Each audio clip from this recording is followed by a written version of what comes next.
গ্রামের নাম শেওড়াতলা। এই গ্রাম লাগোয়া একটা মস্ত বড় বাঁশ বাগান রয়েছে। সবাই বলে এটি প্রায় 500 বছর পুরনো। সবাইকে ভোমরাদার বাঁশবাগান বলেই চেনে। বাগানটির অনেক দুর্নাম ও অপবাদ রয়েছে।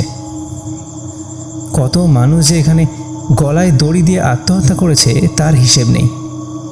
আবার গ্রামের অনেকেই এই বাঁশবাগানে অনেক বেনামি লাশকে পড়ে থাকতে দেখেছে। সন্ধ্যার পর কেউই এ বাঁশবাগানের ধারে কাছেও ঘেঁষতে সাহস পায় না। বলা হয় সন্ধ্যার পর অনেক অতৃপ্ত অশরীরই ওত পেতে থাকে এখানে, আর অভাগা কোনো মানুষ এ সময় এসে পড়লে তার চরম অনিষ্ট করে তারা। ফটিক তার মা ও দিদির সাথে শেওড়াতলা গ্রামে থাকে। ফল মূল শাক সবজি বাজারে বিক্রি করে কোনো মতে তাদের সংসার চলে। একদিন ফটিক এক বস্তা জামরুল ও কিছু টাটকা সবজি নিয়ে পাশের গ্রামের বাজারে বিক্রি করতে যায়। সেদিন তার আনা সব জামরুল ও সবজি বিক্রি হয়ে যায়। ফটিক খুশি মনে চপ, সিঙাড়া ও জিলাপি কিনে বাড়ি ফিরতে নিলে হঠাৎই কালবৈশাখীর ঝড় শুরু হয়। মাতাল ঝোড়ো হাওয়ার সাথে প্রবল বৃষ্টিও শুরু হয় তখন।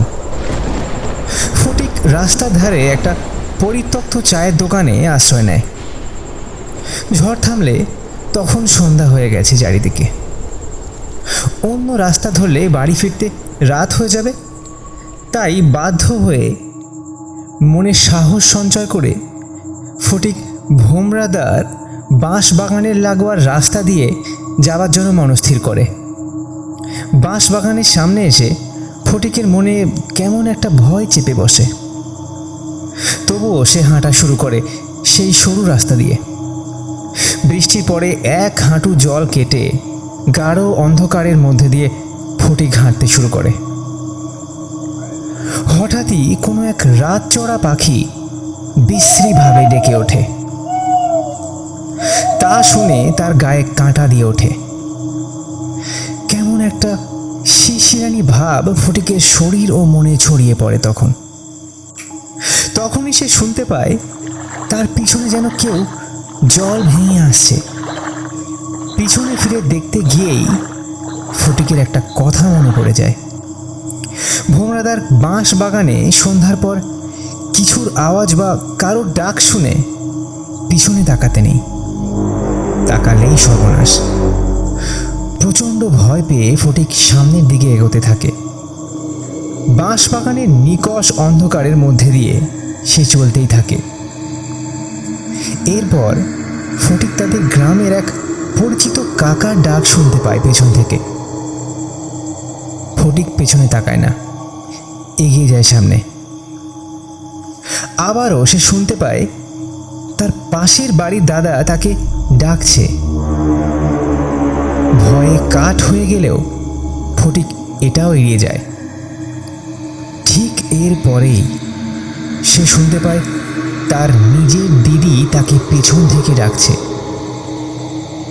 ফটিক, আমাকে সাহায্য কর, আমার পা মচকে গেছে, আমি হাঁটতে পারছি না, আমার খুব খিদে পেয়েছে, আমায় জিলিপি দিবি না?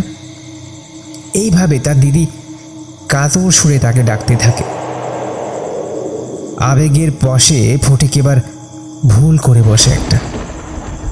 ও পিছনে তাকায়। পেছনে ফিরে তাকাতেই প্রচণ্ড ভয়ে তার শরীর ঠান্ডা হয়ে যায়। আচমকা সেই বিভৎস জিনিসটি দেখে আতঙ্কে তার শরীর ও মন স্তব্ধ হয়ে যায়। বাকরুদ্ধ হয়ে সে দেখে একটা শিরিঙ্গে পেতনি তার সামনে দাঁড়িয়ে। বড় বড় নখযুক্ত পচা গলা, তার এক পা রয়েছে বাঁশ বাগানের উপরের একটা ঝাড়ে, আর অন্য পাটি রাস্তার এপাশে শেওড়া গাছের একটা ডালে রয়েছে। এরপরই একটা খলখলে হাসি, আর তারপরই মানুষের মাথা মুছে দেওয়ার একটা বিশ্রী ভয়ঙ্কর শব্দ। এরপর ভোমরাদার বাঁশবাগান আবারও শান্ত নিঝুম হয়ে যায়। কাদা জলের ওপরে ভাসতে থাকে তার সিঙাড়া জিলিপির প্যাকেটটা। পরদিন সকালে গ্রামবাসীরা ফটিকের কাদা মাখা মুন্ডহীন দেহ খুঁজে পায় বাঁশবাগানে ঢোকার মুখেই, আর তার রক্তাক্ত কাটা মাথাটি ঝুলতে থাকে সেই শেওড়া বাগানের ওপরের ডালে।